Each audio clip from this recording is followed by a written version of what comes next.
The sound of a $200 bottle of Dom Perignon shattering on the tiled floor didn't scare me as much as the manic look in my brother Cameron's eyes. He screamed that my black wheelchair looked like an ugly lump of coal, ruining his perfect engagement photo. Then he shoved me straight into the glass tower of champagne, blood mixed with sparkling wine. I couldn't move my legs to stand up, but Cameron had made a fatal mistake. He didn't know that the elegant woman who had just crossed the lawn and rushed over to stabilize my neck was Dr. Helena Kingsley, the bride's aunt. She was also the very person who had drilled 8 screws into my spine 24 months ago, and this time Dr. Kingsley wasn't using a scalpel, she was using the law. But I'm getting ahead of myself. To understand how a biological brother could be so cruel, I must take you back to the beginning. I grew up in a household where Cameron was the son, and I was expected to orbit around him. My parents called him their miracle baby, born after years of trying. I was the accident that came first and was never quite wanted. Cameron learned early that he could do no wrong. When he broke my ballet trophies at age 8, my mother blamed me for leaving them where he could reach them. When he crashed his bicycle into my leg and left a scar that's still visible today, my father said I should have gotten out of the way faster. But I had one thing Cameron could never take from me: dance. I started ballet at 4 years old. By 16, I was being scouted by professional companies. My parents never came to my performances. They were too busy attending Cameron's football games cheering for a boy who sat on the bench most seasons. I didn't mind. The stage was my sanctuary. Every pirouette, every arabesque, every perfect landing was proof that I existed, that I mattered, even if my family couldn't see it. By 22, I was a rising principal dancer with the City Ballet. I had a small apartment, a devoted group of friends, and a future that sparkled with possibility. Cameron, meanwhile, had dropped out of 3 colleges, burned through 2 trust funds, and moved back home to live off our parents' dwindling retirement savings. But in their eyes, he was still the golden child, and I was still the disappointment who chose dance over a real career. The accident happened on a rainy Tuesday night. Cameron had called crying, saying his car had broken down on the highway. He needed me to pick him up. I should have said no. I should have told him to call a tow truck. But some part of me still hoped that if I was helpful enough, kind enough, useful enough, maybe my family would finally see me. Cameron was drunk when I arrived. Not just tipsy, but staggering, slurring, barely coherent drunk. He insisted on driving my car because he claimed he knew a shortcut. I said no. He grabbed the keys from my hand. When I tried to stop him, he shoved me into the passenger seat with a force that knocked the wind out of me. His eyes were wild, unfocused, full of something I didn't recognize. "Drive yourself." "Then cripple," he slurred. "Oh, wait, you can't. You're too pathetic to even stand up to your own brother." He floored the accelerator before I could even buckle my seatbelt. The tree came out of nowhere. Or maybe it had always been there, and Cameron was too drunk to see it. I woke up in the hospital 3 weeks later. My spine was shattered at T10. My dancing career was over. My legs would never move again.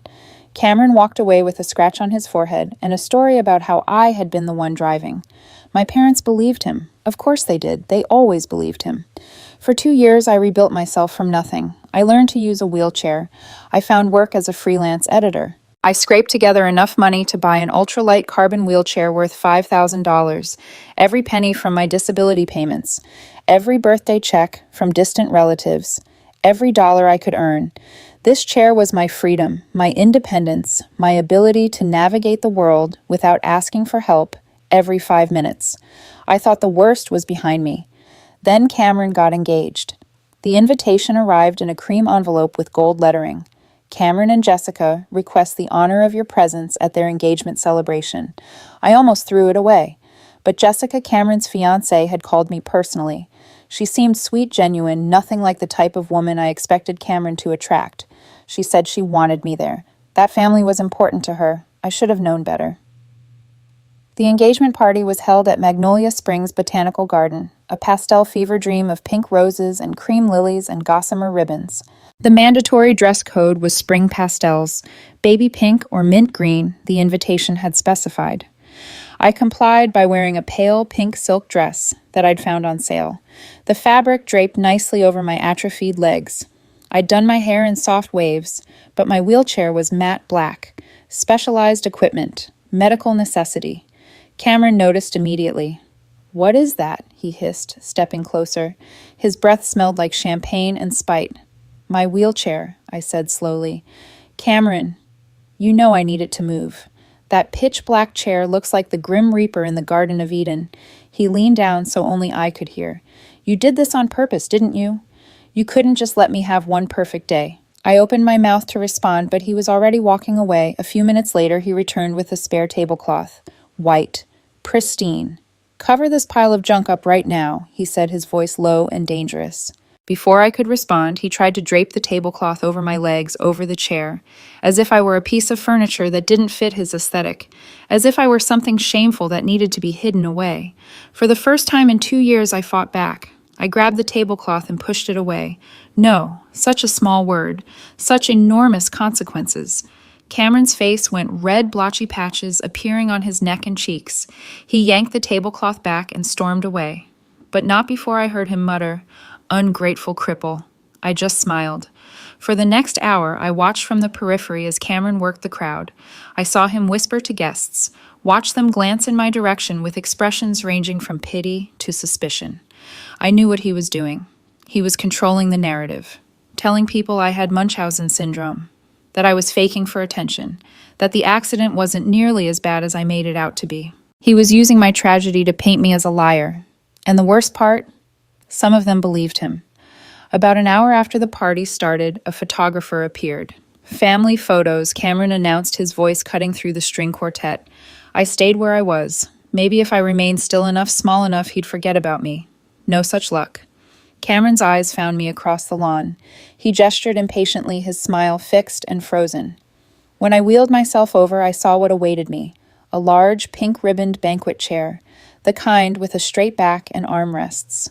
The kind that requires core strength and balance to sit in safely. The kind I absolutely could not use. Matilda Cameron said sweetly, his public voice dripping with artificial warmth.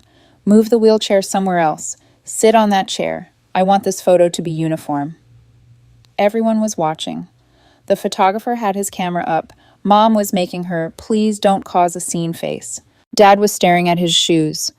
"Cameron," I said quietly, "you know I have a T10 spinal injury. I don't have the core balance to sit on a regular chair. I'll fall." Cameron's smile didn't falter, but something dark and ugly flashed in his eyes. "You're just good at ruining things," he said, his voice still sugary for the benefit of the crowd. Then leaning closer, he whispered, "You're jealous because I'm getting married, and you're a cripple who'll die alone. Stand up, you fake." And then he grabbed me. The action happened so fast. Cameron used both hands to grip me under my arm and yanked upward with a force I didn't know he possessed. The jerk was violent, unexpected. My hands scrambled for the armrests of my chair, but found only air. The champagne tower was directly in front of me. An elaborate pyramid of crystal glasses stacked 7 levels high, probably cost more than my monthly rent. I hit it with my shoulder and chest. The entire structure came down. The sound was incredible, a cascading crash of breaking glass like wind chimes made of violence. Hundreds of shards exploded outward. I felt them slice into my hands, my face, my neck, my arms. My head snapped to the side, hitting the tile floor hard enough to make my vision blur. Blood began to spread across the white tiles, mixing with champagne into a grotesque rosé. The entire garden went dead silent. And somewhere above me, I heard Cameron's voice, high and hysterical. "Oh my God, she ruined my party. Stand up right now, you faker. Not are you okay. Not someone help her. Just fury that his perfect day had been disrupted." Someone gasped.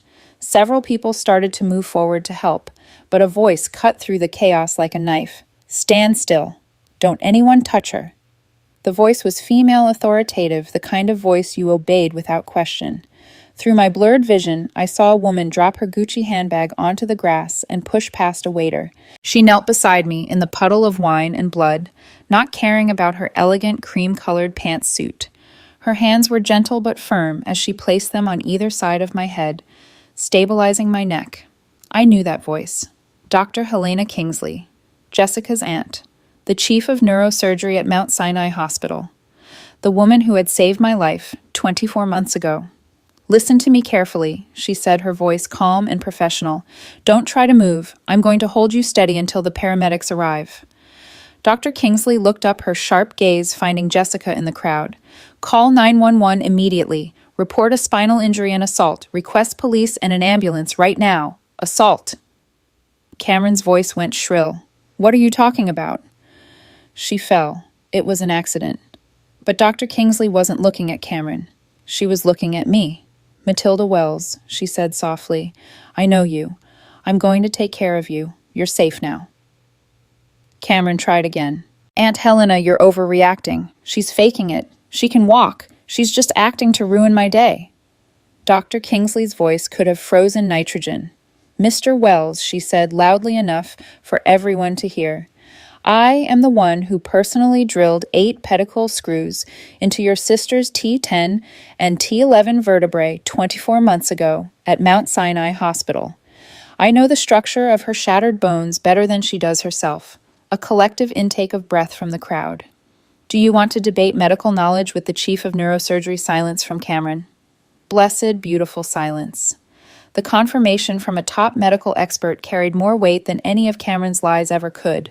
All of his whispered rumors about Munchausen syndrome, about faking, about seeking attention, collapsed like the Champagne Tower. From my position on the ground, I could see Jessica. Her face was pale, her eyes wide with horror as she stared at the man she was supposed to marry. Cameron, she said, her voice barely a whisper. Did you cause her accident? The question hung in the air like a guillotine blade. Cameron's face twisted. That was an accident. She was driving. You were drunk, I said from the ground, my voice surprisingly steady. You grabbed my keys. You were texting your ex-girlfriend when you hit the tree, and then you told everyone I was driving. That's a lie, Cameron screamed. She's lying. But I wasn't the one people were looking at with suspicion anymore. The police arrived 12 minutes later. An officer took statements from witnesses while paramedics carefully loaded me onto a stretcher. One witness in particular caught my attention. A middle-aged man in an expensive suit who had been standing near the Champagne Tower when Cameron grabbed me. He told the officer exactly what he saw. Cameron's violent grip, the deliberate shove, the way Cameron had stepped back to save himself while I fell. Cameron was arrested at his own engagement party. The image of him in handcuffs, his $3,000 suit, stained with my blood, would stay with me forever.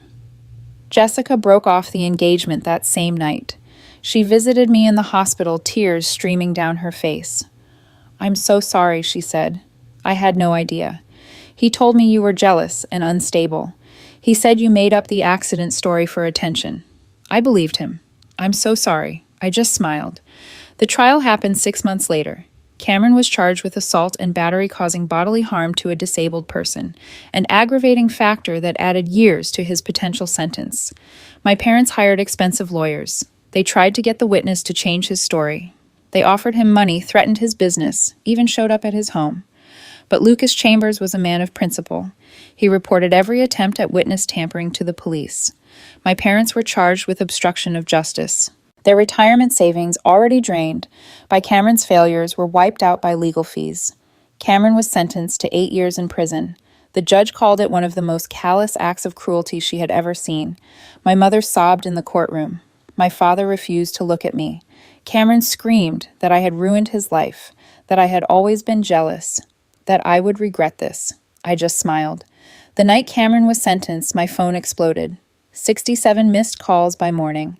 31 from Cameron's jail phone, 19 from Mom, 17 from Dad. The voicemails ranged from furious to pleading. Matilda, you have to drop the charges. He's your brother. That was Mom at 11:47 p.m. You've destroyed this family. I hope you're happy, you selfish bitch. That was Cameron at 2:13 a.m. Please, honey, he didn't mean it. He was drunk. He wasn't himself. That was Mom again at 3:45 a.m. You're going to hell for this. Your own brother, your own blood. That was Dad at 5:22 a.m. I listened to each one without expression. Then I deleted them all. Over the following weeks, the calls continued. 58. Total from Cameron alone. I didn't answer a single one. He sent letters from prison. I returned them unopened. My parents showed up at my apartment. I didn't open the door. They tried to reach me through mutual relatives, through old friends, through anyone who might carry their message.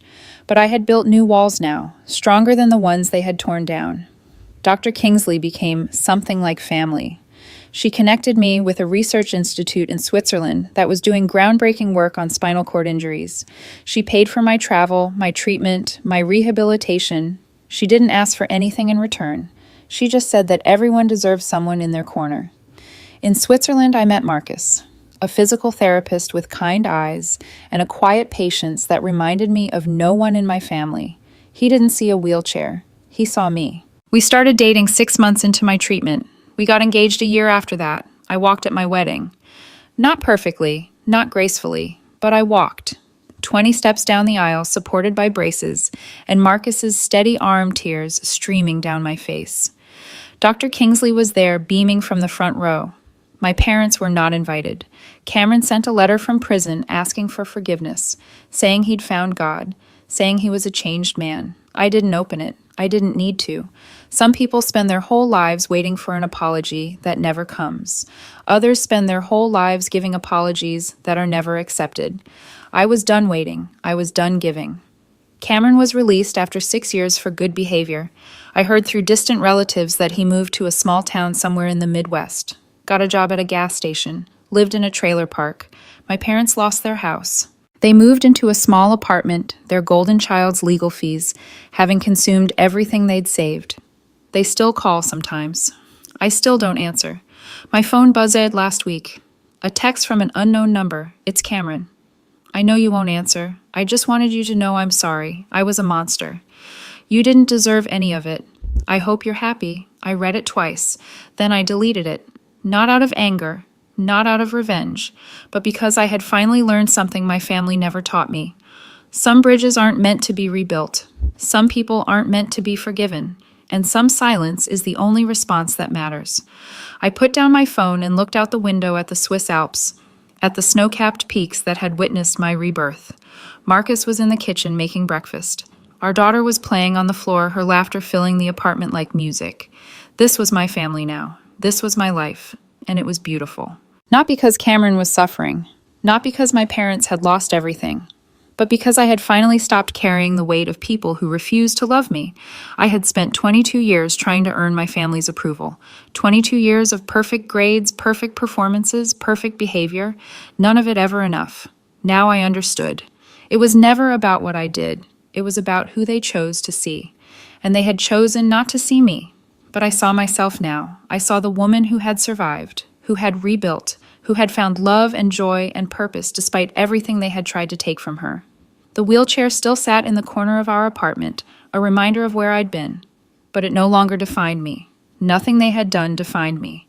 I was Matilda, survivor, dancer, wife, mother, whole. And for the first time in my life, that was enough. If this story stayed with you, stay close. More are coming.